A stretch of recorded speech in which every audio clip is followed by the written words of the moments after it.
rol exemplificativo, ele não é um rol taxativo.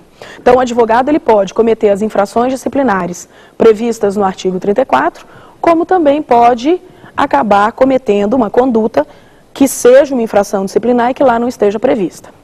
Na verdade, essa informação de que esse artigo 34 traz um rol exemplificativo, ela está colocada em artigos posteriores, nós vamos chegar até lá. Bom, quando nós olhamos o artigo 34, a gente consegue perceber que são várias as condutas previstas como sendo condutas de infração disciplinar. E para cada elas, ou para cada grupo de infrações, nós temos uma sanção, que é uma sanção prevista, ok? Se os senhores e as senhoras pegarem aí o artigo 34, vocês vão ver que o artigo 34 diz assim: constitui infração disciplinar. E ele começa a listar uma série de infrações. Uma delas, e a primeira delas, diz respeito à seguinte situação: comete infração disciplinar o advogado que exercer a advocacia quando impedido de fazê-lo, quando suspenso, quando exercer ou quando estiver exercendo atividade incompatível com a advocacia ou ainda quando contribuir para que pessoa não inscrita na OAB exerça atos inerentes à advocacia. Esse inciso primeiro, ele acaba sendo muito importante porque ele trata de uma série de questões do Estatuto da OAB. Olhem só. Na nossa primeira aula, nós conversamos e vimos que o advogado, quando ele se inscreve no âmbito da OAB, ele preenche uma série de requisitos. Ele tem que estar apto a se inscrever, ele tem que se inscrever no âmbito da OAB preenchendo uma série de requisitos e deve estar apto a exercer plenamente a sua atividade profissional. Existem, como nós comentamos anteriormente, algumas atividades profissionais que impedem a pessoa ou de se inscrever na ordem dos advogados ou impõem que uma vez ela inscrita, ela saia da ordem dos advogados do Brasil. São aquelas atividades que têm um conflito de interesses insanável com a advocacia. Nesse caso, nós teremos uma pessoa que será considerada incompatível com a advocacia. Nós demos alguns exemplos: chefes do Poder Executivo, presidente, vice-presidente da República, por exemplo, integrantes da mesa ou das mesas das casas respectivas do Poder Legislativo e seus suplentes. Nós temos também os militares da ativa, aqueles que exerçam atividade policial de qualquer natureza, gerentes de instituições financeiras, públicas ou privadas. Se quaisquer dessas pessoas exercerem a atividade da advocacia, estarão, caso fossem anteriormente inscritas na OAB, cometendo uma infração disciplinar. E se não inscritas na OAB anteriormente, se pessoas que não têm qualquer relação com a OAB, elas não estarão cometendo uma infração disciplinar, entretanto, estarão cometendo crime, que é o crime de exercício ilegal da profissão. Agora, às vezes, o próprio indivíduo regularmente inscrito no âmbito da OAB pode cometer essa infração disciplinar. Nós, além da incompatibilidade, temos o impedimento. Quem é o impedido? Quem é o advogado impedido? É aquele advogado que exerce uma atividade profissional que tem um conflito de interesses relativo com a advocacia. Então, ele pode continuar advogando, ele pode exercer a advocacia, mas ele vai ter uma limitação. Ele não vai poder exercer a advocacia contra um determinado grupo de pessoas. Vou dar um exemplo bom para nós lembrarmos isso aí. Pense num deputado federal. O deputado federal, quando ele assume o cargo, está exercendo seu mandato, ele se advogado for, ele se torna impedido para o exercício da advocacia. Ele não é incompatível. Como nós vimos, ele só vai ser incompatível se ele passar a integrar a mesa da sua casa respectiva. Mas ele vai ser impedido. Por quê? Porque esse deputado federal, ele não vai poder exercer atividade da advocacia contra ou a favor de algumas pessoas. No caso, por exemplo, contra ou a favor da União. O cargo dele como deputado federal pode vir causar algum tipo de dependência ou de preferência, por exemplo, dentro da lide ou dentro dos interesses do cliente que ele defende.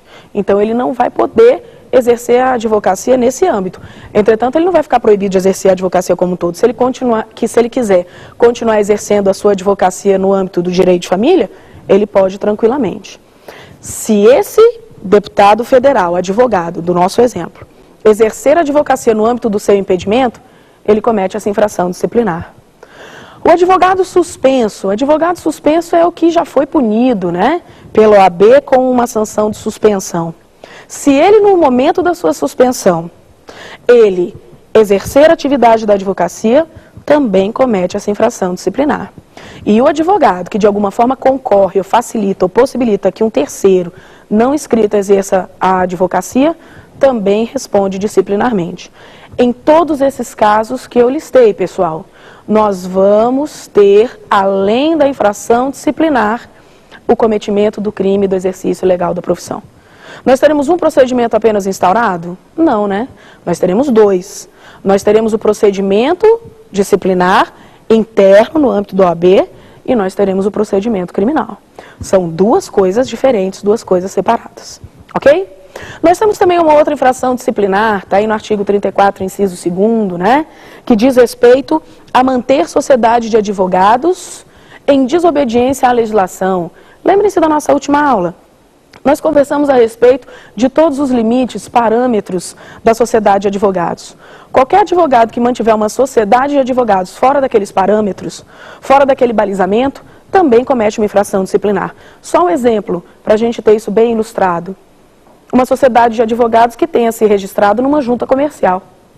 Ou uma sociedade com algum outro fim que tenha colocado entre as suas atividades a atividade da advocacia registrada numa junta comercial. O advogado que lá estiver envolvido, que estiver nessa sociedade, comete uma infração disciplinar da mesma forma. O artigo 34 traz outras hipóteses, né? Os incisos 3º e 4º dizem a respeito da captação de clientela. Comete infração disciplinar aquele advogado que faz a captação de clientela. Ou ele pessoalmente, captando os clientes, por exemplo, cobrando honorários abaixo do mínimo da tabela. Ou, por exemplo, se valendo de um agenciador, um terceiro. O advogado vem, paga para um terceiro, uma pessoa qualquer, para que esse terceiro ou essa pessoa qualquer faça o quê?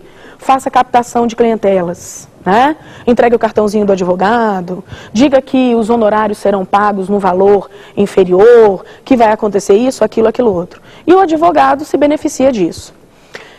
A infração, ela vai existir independentemente de um advogado pagar esse terceiro, esse agenciador de causas, ou esse agenciador de causas fizer sem que seja mediante pagamento. A infração vai ocorrer. Agora vamos lá. A infração disciplinar não é do terceiro. A infração disciplinar é do advogado que se utiliza desse artifício para conseguir clientela. Esse meio, esse método, seja o advogado cobrando abaixo do mínimo da tabela, seja o advogado fazendo promessas, seja o advogado se utilizando de um terceiro, caracteriza genericamente o que nós chamamos de captação de clientela. E a OAB tenta combater ao máximo essa forma de captação de clientela. Porque na medida, por exemplo, que um advogado cobra honorários abaixo do mínimo da tabela, além dele aviltar a profissão, ele também acaba retirando os clientes de outros advogados, captando esses clientes. Se utilizando muitas vezes de atitudes que ele não poderia se utilizar. Por exemplo, fazer uma forma de captação de clientela, fazendo com que os clientes paguem valores, por exemplo, de R$5 ao mês, para que ele preste a sua assistência jurídica, como se fosse um plano, né? Equiparando-se a um plano de saúde, ele paga um valor mensal para ter como se fosse um plano de advocacia. Isso não pode. Isso caracteriza uma captação de clientela, né? Então, essas situações também são consideradas infrações disciplinares previstas aqui no artigo 34. Uma outra infração disciplinar ela é muito importante porque ela diz respeito até com os próprios direitos autorais. Ela diz o seguinte: caracteriza infração disciplinar o advogado que assinar alguma petição, algum petitório com o qual ele não tenha contribuído, ele não tenha feito. Na medida em que ele assina uma petição de um outro para adaptar ao seu processo, ele também comete infração disciplinar. A gente pode até ver, dependendo da intenção dele, da existência do dolo ou não, a gente pode até ver a ocorrência também de um crime, né? Nós temos algumas outras infrações. Advogar contra a literal disposição de lei, o advogado não pode. Lembrem-se que dentro dos deveres do advogado, o advogado não pode falsear a verdade nos autos, não pode inserir citações doutrinárias que tragam, que levem